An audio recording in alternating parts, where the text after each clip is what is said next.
Good morning, viewers. Today I am present before you with my podcast on themes of Walt Whitman's When Lilacs Last in the Dooryard Bloomed.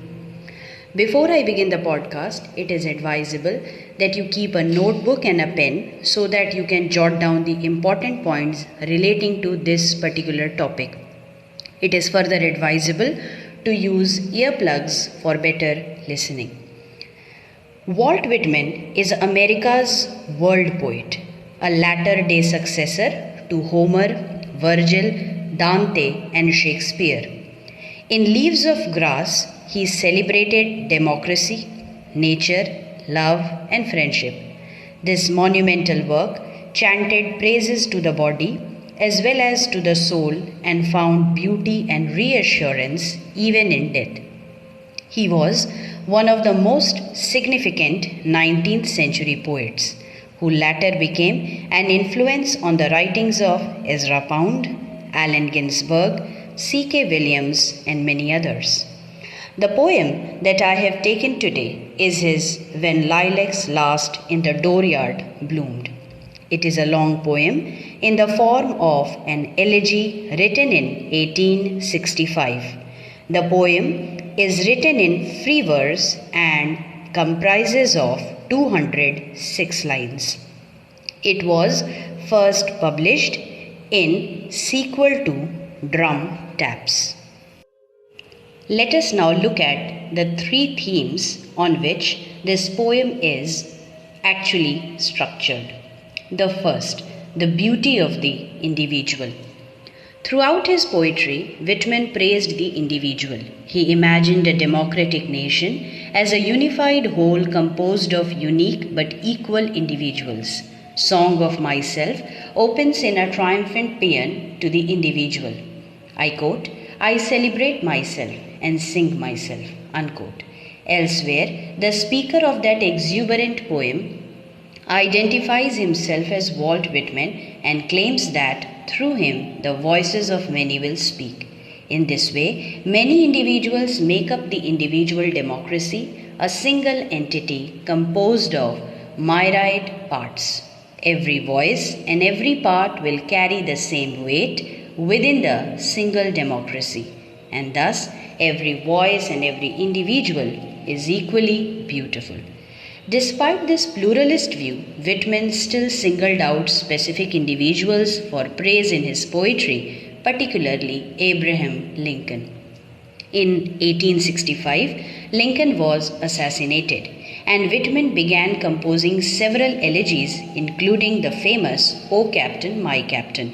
Although all individuals were beautiful and worthy of praise, some individuals merited their own poems because of their contributions to society and democracy. The second theme is the cycle of growth and death. Whitman's poetry reflects the vitality and growth of the early United States. During the 19th century, America expanded at a tremendous rate, and its growth and potential seemed limitless. But sectionalism and the violence of the Civil War threatened to break apart and destroy the boundless possibilities of the United States. As a way of dealing with both the population growth and the massive deaths during the Civil War, Whitman focused on the life cycles of individuals. People are born, they age and reproduce, and they die. Such poems as When Lilacs Last in the Dooryard Bloomed imagine death as an integral part of life. The speaker of the poem realizes that flowers die in the winter, but they rebloom in the springtime, and he vows to mourn his fallen friends every year just as new buds are appearing. Describing the life cycle of nature helped Whitman contextualize the severe injuries and trauma he witnessed during the Civil War.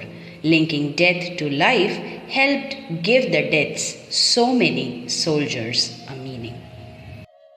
The third and final theme, democracy as a way of life. Whitman envisioned democracy not just as a political system, but as a way of experiencing the world. In the early 19th century, people still harbored many doubts about whether the United States could survive as a country and about whether democracy could thrive as a political system. To allay those fears and to praise democracy, Whitman tried to be democratic in both life and poetry. He imagined democracy as a way of interpersonal interaction and as a way for individuals to integrate their beliefs into their everyday lives. Song of Myself notes that democracy must include all individuals equally or else it will fail. In his poetry, Whitman widened the possibilities of poetic diction by including slang, colloquialism, and regional dialects rather than employing the stiff erudite language so often found in 19th century verse. Similarly, he broadened the possibilities of subject matter by describing myriad people and places. Like William Wordsworth, Walt Whitman believed that everyday life and everyday people were fit subjects for poetry. Although much of Whitman's work does not explicitly discuss politics, most of it implicitly deals with democracy. It describes communities of people coming together and it imagines many voices pouring into a unified whole.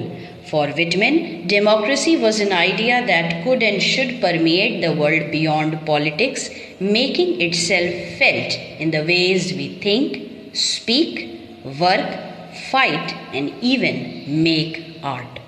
So, these were the three broad themes of this long poem. I hope this podcast proves to be of help in making you understand this poem in a better way. Before I end this podcast, it is a humble request that you share your feedback in the comment section. You can visit my blog, the link to which is provided in the description box below.